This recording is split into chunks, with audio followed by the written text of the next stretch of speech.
네, 우리가 일상생활에서 법률 문제를 마주할 때가 참 많이 있는데요. 이 법률을 잘 몰라서 생기는 크고 작은 손해들도 상당히 또 클 때가 많습니다. 네. 자, 이러한 피해를 줄이기 위해 광양시에서는 시민들을 위한 무료 법률 상담실을 운영하고 있다고 해요. 그렇습니다. 무료 상담실은 무엇이고 어떻게 운영되고 있는지 이야기 나눠보겠습니다. 강미령 법무사 모시고 이야기 나눠보죠. 어서 오십시오. 안녕하세요. 안녕하세요. 반갑습니다. 네. 자, 광양시에서 시민들을 대상으로 운영하고 있는 찾아가는 법률 세무 무료 상담실, 어떤 곳인지부터 소개부터 부탁드리겠습니다. 네, 법무사, 마을세무사, 납세자 보호관이 직접 읍면 동사무소를 순회하면서 상담하는 것으로요. 법률 세무 무료 상담을 원하시면 그 거주지 읍면 동사무소에 사전 신청을 하면 누구든지 이용할 수 있고, 아니면 광양시청 기획 예산실에 직접 전화로 신청을 하시면 순차적으로 상담이 이루어지는 제도입니다. 네.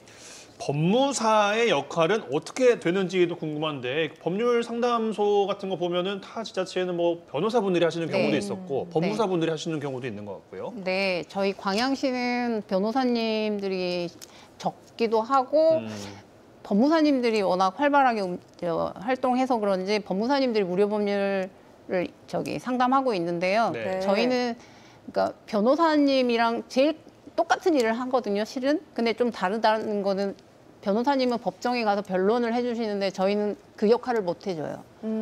그것만 차이가 있을 뿐이지 똑같다 생각하시면 됩니다. 그게 네. 가장 쉬우실 거예요. 법률 상담은 다 할 수 있다는 거잖아요. 네, 실은 더 통합적으로 할 수가 있죠. 다양하게. 네, 변호사님은 소송의 전문가라고 하면 저희는 사람이 출생에서부터 죽을 때까지 모든 법률에 따른 걸 다 해드릴 수 있어요. 행정적인 것들까지. 행정적인 것은 또 행정사님이 하시지. 네. 요즘 뭐 네. 어떤 사례들이 주로 조금씩 있나요? 요즘에는 그래도 저기 대도시에서 일어났던 전세 사기가 제일 큰 이슈였고요. 광양시도 그 아파트 가격 하락기를 맞아서 전세 사기라고 상담 오시는 분들이 되게 많으세요. 네. 광양도 참 많은 일들을 겪었었잖아요. 또 작년 네, 사례도 그렇고. 네. 맞아요. 그럼 그중에서 특별히 좀 최근에 기억에 남는 사례가 좀 있을까요? 이게 무료 법률 상담을 다 마치고 이제 사무실에 복귀를 했는데 시청에서 전화가 왔어요. 네. 미처 시간을 못 맞췄다고 직접 사무실로 안내해 주신 분, 젊은 남자분이 오셨는데 다짜고짜 그냥 집주인을 벌 주고 싶대요. 그래서 집주인을 벌 주고 싶다고요? 네. 그러니까 왜 전세 사기 그러냐? 피해자셨어요? 네. 왜 그러냐 그랬더니 자기는 전세 기간 만료가 돼서 이미 진작에 나가겠다고 했는데도 그냥 알아서 해라. 자기는 못 주겠다. 이미 보증금 못 주겠다. 네. 왜냐하면 돈이 없으니까 갭 투자로 들어갔으니 이미 그 갭을 다 메꾸고 시세가 떨어져 버렸으니. 그러니까 그래서 그 방법을 좀 알려달라고 하는데 이제 저는 사실적으로 그렇게 얘기를 했죠. 그러니까 벌 줄 수 있는 방법을 여쭤본 거잖아요. 네. 그럴 때 답변은 어떻게 해주세요? 이게 대도시처럼 고의적인 사기가 이루어진 게 아니라 전체적인 시세 형성이 이게 하락하는 바람에 한 거라 좀 힘들 것 같으니 그래도 억울하면 단체를 한번 형성을 해봐라. 그래서 이번에 제가 전세 사기 상담 광양시청 주관화에 가봤더니 광양시청에서 관리하는 그 피해자 단체가 있더라고요. 예. 실제로 이분이 다시 오셔서 상담을 해서 알게 됐어요. 이게 정말로 피해 당한 분들이 많이 있는데 일일이 그 요구를 맞아요. 다 들어드릴 수도 없고 답답하실 때 네. 많으실 것 같아요. 네. 그 말씀 이제 이어가면 네. 요즘 참 이슈가 됐던 게 전세 사기인데 네. 우리 지역에서는 어떤 사례들이 관련해서 있었는지도 이야기 주시면 좋겠습니다. 이게 대부분 임차인들이 자기가 전입신고하고 가서 살고 확정일자만 받으면 최우선권이 주어지거든요. 근데 이게 역으로 지금 시세 하락기를 맞게 되니까 경매를 통해서 누군가가 이게 받아줘야 자기가 보증금을 회수가 되는데 자기 보증금이 시세 이상으로 형성이 되어 있어 버리니 경매가 진행되더라도 아무도 안 받아요. 결국은 경매로 사가지를 않아요. 그 네, 집을. 그러면 임차인들이 이걸 받아야 되는 거예요. 그러면 그 갭 차이를 그 위험 부담을 다 임차인이 안게 돼버리는 경우에 대부분이 이래요. 그럼 뭐 어떻게 해야 되는 거예요, 진짜? 이게 악법 같은데 이게 내가 경매를 받게 되면 이 방법이 실은 없어요. 임대인이 주지 않는다. 근데 내가 경매를 받으면 임차인과 동시에 임대인이란 말이에요. 내가 나한테 돈을 갚아야 되는 그러네요. 케이스가 돼버리니까 돈을 못 받고 그냥 없는 돈이 되고 기다려야 돼요. 왜냐하면 부동산 사이클이 있잖아요. 지금은 떨어지만 언젠가 다시 또 오른단 올라갈 말이에요. 때를. 예. 그때까지 본인이 직접 거주하시던지 아니면 임대 목적으로 이렇게 여유가 있으시면 그렇게 유지한 다음에 알겠습니다. 네. 근데 이 전세라는 제도가 우리나라에만 있는 거예요? 네, 우리나라에만 있는 제도세요. 다른 나라는 전세가 없어요? 예, 없습니다. 그러니까 외국인들은 우리나라에 들어와서 너는 어떻게 집주인을 믿고 그렇게 큰 네 재산을 맡길 수 있냐 이렇게 역으로 아, 그래요? 질문을 하죠. 그랬군요. 몰랐네요. 네. 아무래도 법이라는 게 말씀하신 것처럼 부동산 쪽도 있고 여러 가지 분야가 있을 텐데 법무사님의 그 전문 분야가 또 있을 거란 네. 말이죠.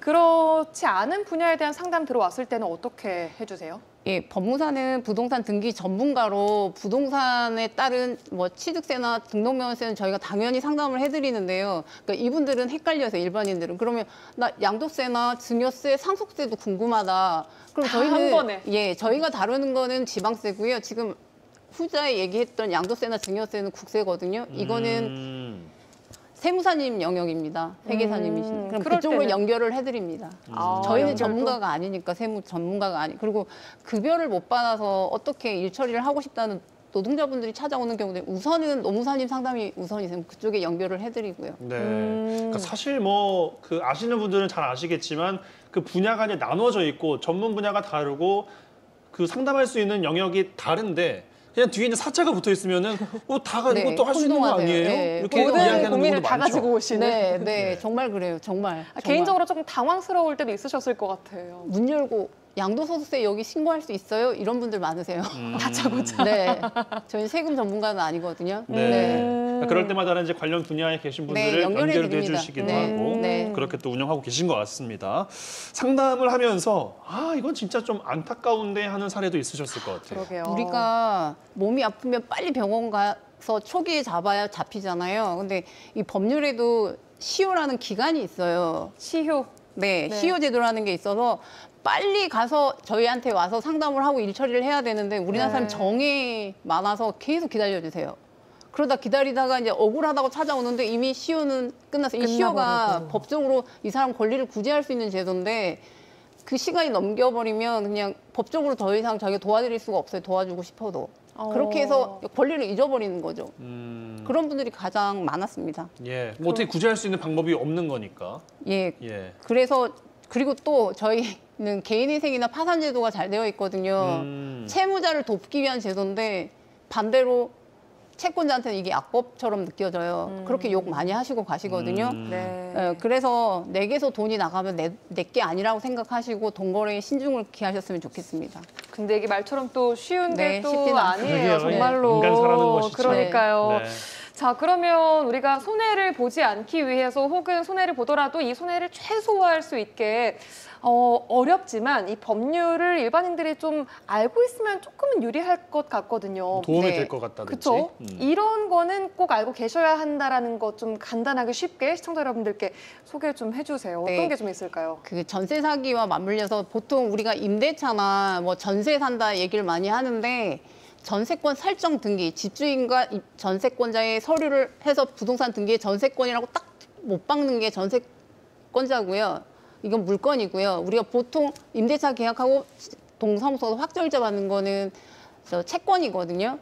여기에서 임대인하고 전세 설정자, 그러니까 집주인하고 의무가 달라요. 그래서 우리 그 사소한 뭐 형광등 갈거나 이런 건 누구한테나 다 있지만 대수선 의무 같은 거는 간단한 채권이 임대차 계약에서는 집주인한테 있고요. 네. 물건인 전세권 설정에서는 전세권자인 세 사는 사람한테 있어요. 그러니까 이게 다른데 이걸 혼동하세요.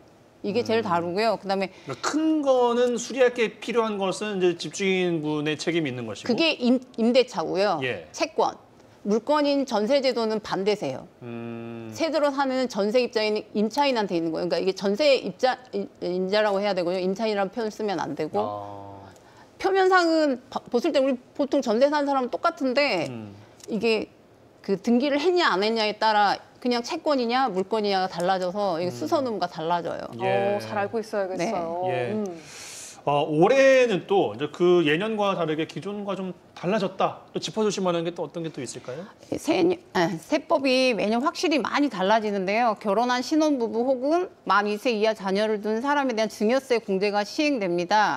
혼인신고일 전후에 각 2년 이내의 신혼부부 또는 자녀 출생일로부터 2년 이내의 사람은 직계 존속에게 각각 1억 5천만 원까지 비과세 증여를 받을 수 있는 증여세 공제가 가장 큰 이슈고요. 취득세 감면 규정은 소득과 상관없이 200만 원 한도 내에서 세금 감면 규정은 유지되고 있습니다. 네, 잘 알아두시면 도움이 조금 될 것 같습니다. 네. 자, 그럼 우리 법무사님 개인 이야기도 네. 좀 궁금해요. 강미령 법무사님은 광양과 순천 지역 최초의 시험 출신 여성 법무사라는 타이틀을 가지고 있는데 이게 무슨 의미인가요?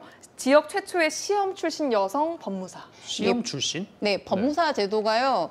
공무원 퇴직 후에 당연직으로 나오는 그 법무사님하고, 그러니까 관 출신 법무사님이라고 하고 저희처럼 시험 출신을 공채 출신이라고 하거든요. 다 시험 출신이 아니에요? 아닙니다. 네. 오, 그래요. 이게 누군가가 억울하다고 행복 추구권, 그다음에 뭐 평등권, 직업 선택의 자유 위반을 헌법 소원을 제기해서 이게 받아들여져서 법무사 시험 제도가 생겼어요. 그럼 원래 법률 일을 하시던 분들이 법원하고 검찰 퇴직 공무원들 노후를 위한 제도였어요. 아, 그랬군요. 네. 근데 여성 최초로 또 전남 우리 광양 순천 지역의 최초세요. 예, 저도, 시험을 통해서. 네, 우와, 저도 합격하고 알았거든요. 그래요. 그래서 저도 놀랐고, 왜냐하면 이제 개업을 해야 되는데 그래도 여자 선배님을 찾아가서 도움을 구하고 싶었는데 아무리 찾아봐도 없더라고요. 그래서 제가 처음인 줄 알았어요. 예. 알겠습니다. 뭐 네. 헌법, 상법, 민법 참 어려운 게 법률인데 원래 전공은 또 관련된 게 아니라고 들었어요. 그래요? 저는 의료학과 출신입니다. 의류학과요? 네. 학과 출신인데 법과 전혀 상관없는 사람이었는데 그 공인중개사 공부를 우연히 시작하게 됐는데 이것도 독학으로 했는데 너무 재밌는 거 시간 가는 줄 모르겠고 그 어렵다는 공인중개사 시험이 재미있으시다니요? 네, 합격하고 그냥 겁 없이 다시 법무사 시험을 도전했던 것 같아요. 와, 그래서 법무사까지 네, 힘들었습니다. 네.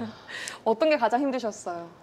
그러니까 너무 쉽게 생각하고 접근을 했는데 과목은 너무 많고, 그러니까 객관식 1차 객관식은 어느 정도 이게 되면 금방 그 패턴을 알겠는데 2차가 논술이거든요. 논술은 정말 힘들었어요. 이게 외워서 써야 되고 이게 해결책을 제가 찾아야 되는데 이걸 또 내가 원하는 대로 하는 게 아니라 그 채점 간의 그 주관에 따라 그걸 맞춰줘야 되는데 그걸 너무 모르겠는 거예요. 그 지방에서 혼자 공부하다 보니까 그게 네. 제일 어려웠습니다. 그럼 실제로는 일하시면서 그 지역 최초로 이제 시험 출신 법무사로 이제 활동을 하시면서 여성 변호사? 어쨌든 이제 그 최초라는 타이틀도 있는 거잖아요. 네. 길을 닦아 나간다는 것 중에서 어려웠던 것도 좀 있으십니까? 어려운 거는 저는 공부만 하면 되는 일인 줄 알았는데 저희도 영업이더라고요.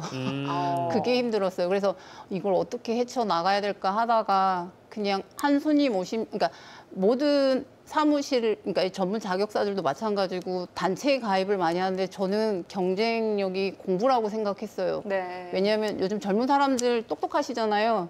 질문해 보시면 아시거든요. 저희들한테도 와서. 그러면 저기 오신 분 한 분 열심히 해서 해결해 드리면 이분이 양쪽에 손잡고 오게 하자 했더니 그렇게 해가지고 지금까지 잘하고 있습니다. 네. 알겠습니다. 네. 끝으로 또 어떤 지역에서 법무사로 남고 싶으신지 듣고 마무리하겠습니다.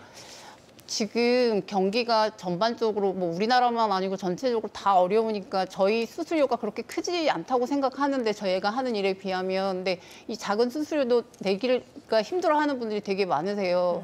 그래서 내가 얼마나 벌면 이분들 무료로 해줄 수 있을까 요새 그런 고민을 많이 하고 있습니다. 네. 그래도 또 처음에 소개해드렸던 그 무료 상담실 네. 운영이 되고 있으니까 네. 많은 분들이 이용을 네. 하시면 정말로 도움 될 것 같습니다. 그렇습니다. 네, 지금까지 강미령 법무사와 함께했습니다. 고맙습니다. 고맙습니다. 감사합니다. 네, 이어서